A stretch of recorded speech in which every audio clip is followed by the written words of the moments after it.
नमस्कार, बुलेटिन में आपका स्वागत है। आपके साथ मैं हूं जीनत सिद्दीकी। शुरुआत करते हैं बुलेटिन की एक बड़ी खबर के साथ। लखनऊ से आ रही है ये बड़ी खबर।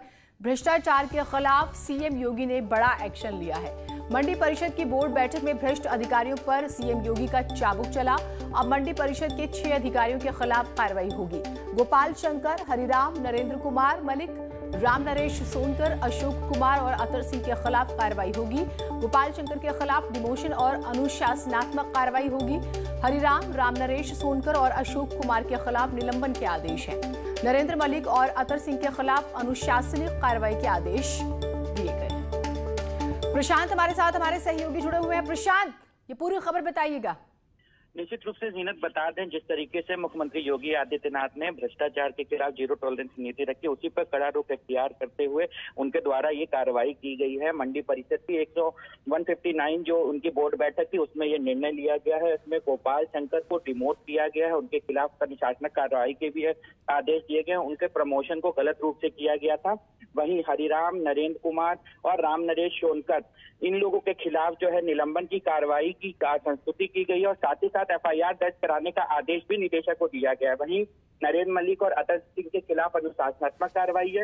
राम तीरथ जो एक रिटायर्ड उपनिदेशक थे, उनके खिलाफ भ्रष्टाचार निवारण अधिनियम में अभियोजन की कार्योत्तर स्वीकृति भी की गई है। प्रशांत, इन अधिकारियों पर किस तरह के आरोप लगे थे? जी, निश्चित रूप से अगर बात करें तो चाहे गोपाल शंकर हो, चाहे हरिराम हो, चाहे राम नरेश सोनकर हो, ये तीनों उपनिदेशक निर्माण थे और इनके खिलाफ जो है निर्माण कार्य में तमाम भ्रष्टाचार की, चाहे जो है उनके खिलाफ पूर्व में जिस तरीके की कार्य किए गए थे उसको लेकर के गोंडा, बहराइच, तमाम ऐसे जनपदों में इनके द्वारा काफी हद तक भ्रष्टाचार किया गया था और इन लोगों के द्वारा कोर्ट में जाकर के जो उनका पूर्व का निलंबन था उसके विरुद्ध जो है जाकर के उनके द्वारा आदेश पारित करा लिया गया था और जिसके कारण इनको जो है बाद में मुख्यमंत्री ने उस पर आदेश दिया और उनको जो है भ्रष्टाचार के ऊपर जो है एफआईआर दर्ज कराने के साथ साथ वहाँ पर उनको निलंबन की संस्तुति की गई है। ठीक, बहुत शुक्रिया आपका तमाम जानकारियों के लिए।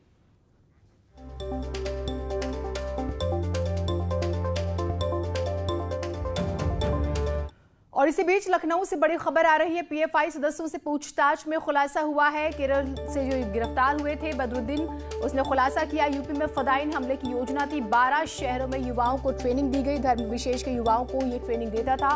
विस्फोटक के इस्तेमाल की भी ट्रेनिंग दे रहा था बदरुद्दीन। ये इसने खुलासा किया है और देखिए किस तरह से 12 शहरों को दहलाने की इनकी योजना थी।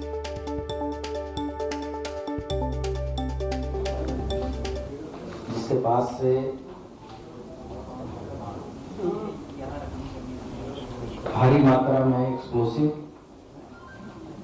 डेटोनेटर और वेपन तथा इसके साथ साथ कुछ बहुत ही महत्वपूर्ण और चौंका देने वाले दस्तावेज भी प्राप्त हुए। ऋषभ हमारे साथ, हमारे सहयोगी जुड़े हुए हैं। ऋषभ, ये अपने आप में बहुत ही गंभीर मामला है। अब सवाल ये कि 12 शहरों को दहलाने की जो कोशिश थी और ये ट्रेनिंग भी दे रहे थे, इनके तार और कहां-कहां जुड़े हुए हैं? देखिए, वही तार खंगालने की कोशिश की जा रही है। तार कहां से जुड़े हुए हैं, जिसके लिए आज इनको कोर्ट में पेश करके पुलिस कस्टडी रिमांड पर लेगी एसटीएफ।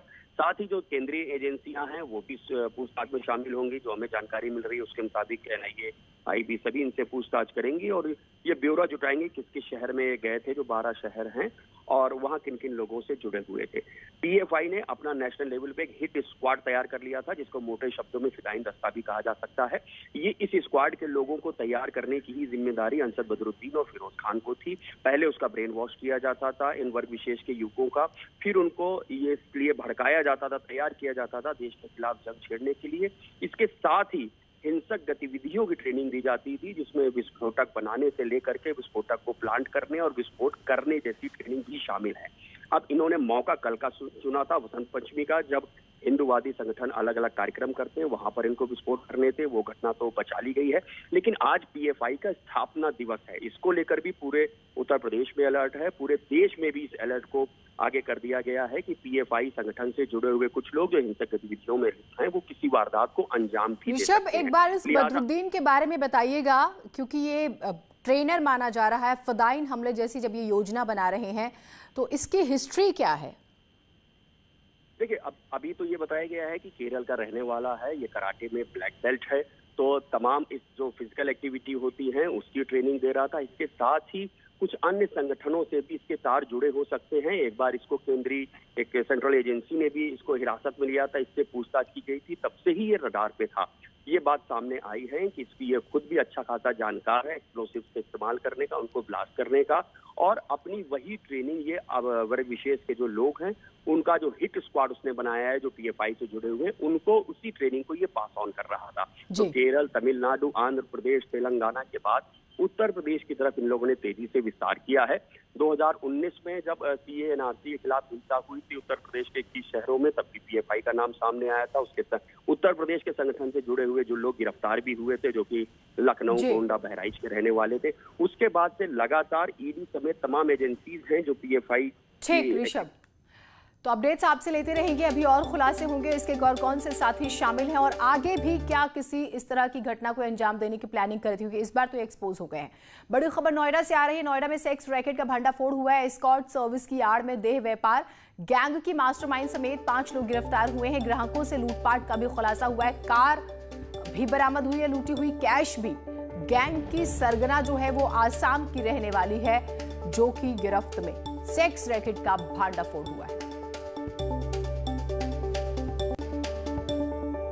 सेक्टर 24 पुलिस द्वारा एक गैंग को गिरफ्तार किया गया है। इस गैंग का काम यह है कि एक एस्कॉर्ट सर्विसेज का नाम से ये लोग कस्टमर्स को ढूंढते हैं और कस्टमर्स मिलने के बाद उन लोगों को जो पैसों का डील करते हैं, डील करने के बाद में सर्विसेज प्रोवाइड नहीं करते हैं और उसके बाद जो मारपीट करके या डरा धमका के इन लोगों की टीम द्वारा जो पैसा मिल जाता है, जैसे 3000 5000 इस तरह का, उसको लेके भाग जाते हैं।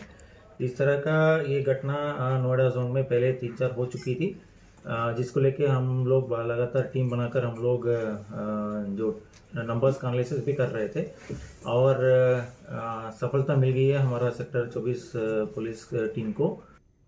उधर जौनपुर में ग्राम प्रधान की हत्या के बाद बुधवार को बवाल हो गया। नाराज लोगों ने पुलिस टीम पर पथराव किया। पथराव में कई पुलिस कर्मी जो हैं वो जख्मी हुए हैं। गुसाई भीड़ ने पुलिस टीम को दौड़ाया है। घटना के बाद गांव में तनाव है। सराय ख्वाजा थाना इलाके का ये पूरा मामला है। बदमाशों ने ग्राम प्रधान राजकुमार यादव की हत्या की थी। मनोज हमारे साथ, हमारे सहयोगी जुड़े हुए हैं। मनोज, अब क्या स्थिति है? देखिए, पुलिस जो है जिलाधिकारी मनीष कुमार वर्मा और एसपी राजकरण नैयर जो है, जैसे ही घटना होता है उसके बाद जो मौके पर पहुंचकर समझाकर परिजनों को जो है 100 कब्जे में ले लेते हैं और पोस्टमार्टम की कार्रवाई के लिए भेज दिया गया है। परिजनों की तहरीर पर जो है परिजन ने 2 नामजद की तहरीर दी है। पुलिस ने मुकदमा हत्या का दर्ज करते हुए एसपी राजकरण नैयर ने बताया कि 6 टीमें जो है वो गठित कर दी गई है। ताबड़तोड़ दबिश दी जा रही है आरोपियों की गिरफ्तारी को लेकर के। बदमाश कौन लोग हैं जो हत्या किए हैं और जो हत्या की उनकी तो पहचान हो गई, वो क्यों हत्या, इस बात की तलाश पुलिस को लगातार है। हालांकि हत्या की कई वजह निकल के सामने आ रही है। बताया जा रहा है कि गांव में जो पंचायती चुनाव होने वाले आगामी, उसकी रंजिश की है और उसके पहले जो भी कई चुनाव हुए हैं उसको लेकर भी पुलिस कई पहलुओं पर तलाश कर रही है। हालांकि हत्या की वजह जो है अभी पुलिस को स्पष्ट नहीं हो पाई है कि किन वजहों से जो प्रधान राजकुमार यादव की जो जौनपुर से जाते समय घर उनकी बाइक सवार अज्ञात बदमाशों ने हत्या कर दी थी। तो फिलहाल अब जौनपुर में तनाव की स्थिति थी मौके पर कल देर रात तक, लेकिन अब जो है फिलहाल स्थिति सामान्य है। ठीक है, अब जो है स्थिति को संभाल लिया गया। बहुत शुक्रिया आपका तमाम जानकारियों के लिए।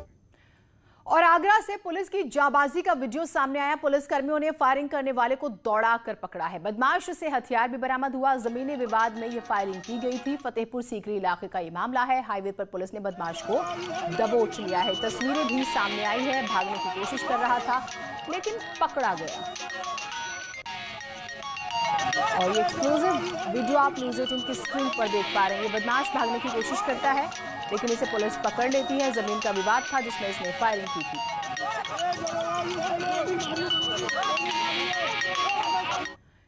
एक और बड़ी खबर लखनऊ से ही आ रही है, जहां एक कार हादसे की शिकार हो गई है। तेज रफ्तार कार दीवार से टकराई, कार के परखच्चे उड़ गए हैं।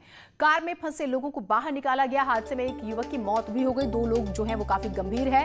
नशे में होने की वजह से ये हादसा हुआ। ये शुरुआती माना जा रहा है कि ड्राइविंग सीट पे जो व्यक्ति था उसने नशा किया हुआ था और हादसे की आशंका। ठाकुरगंज में यह हादसा हुआ। 1 की मौत, 2 जख्मी।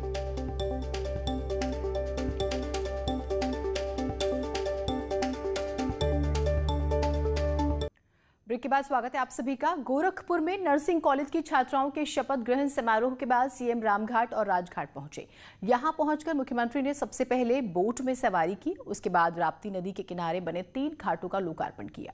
सीएम ने गुरु गोरखनाथ घाट, राजघाट और रामघाट का लोकार्पण किया। इसके बाद मंच से लोगों को संबोधित करते हुए सीएम ने अपील की है कि घाटों पर गंदगी ना फैलाए, आम जनता सफाई का ख्याल रखे। इसके बाद राजघाट पर दीपोत्सव का कार्यक्रम हुआ। मुख्यमंत्री ने यहाँ राप्ती नदी की आरती की। उसके बाद दिए जलाए गए। 3 तस्वीरें आप देख रहे हैं। रामघाट का उन्होंने निरीक्षण किया। उसके बाद 3 घाटों का लोकार्पण और फिर आरती की सीएम ने।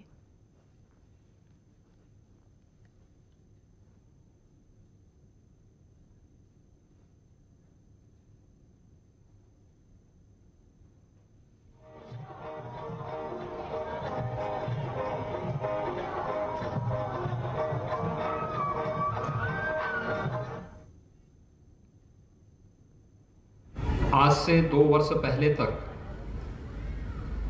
राजघाट में आने के लिए 10 बार लोगों को सोचना पड़ता था। रवि किशन जी किसको स्वर्ग भेजना चाहते हैं, किसको नरक भेजना चाहते हैं, ये उनका विषय है।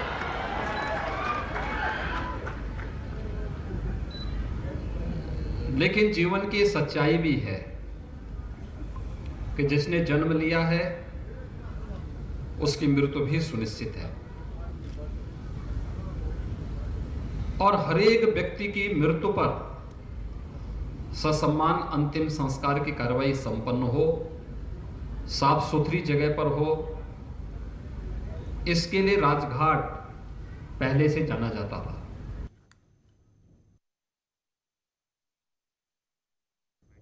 एक छोटा सा ब्रेक ले रहे हैं, कहीं मत जाइएगा।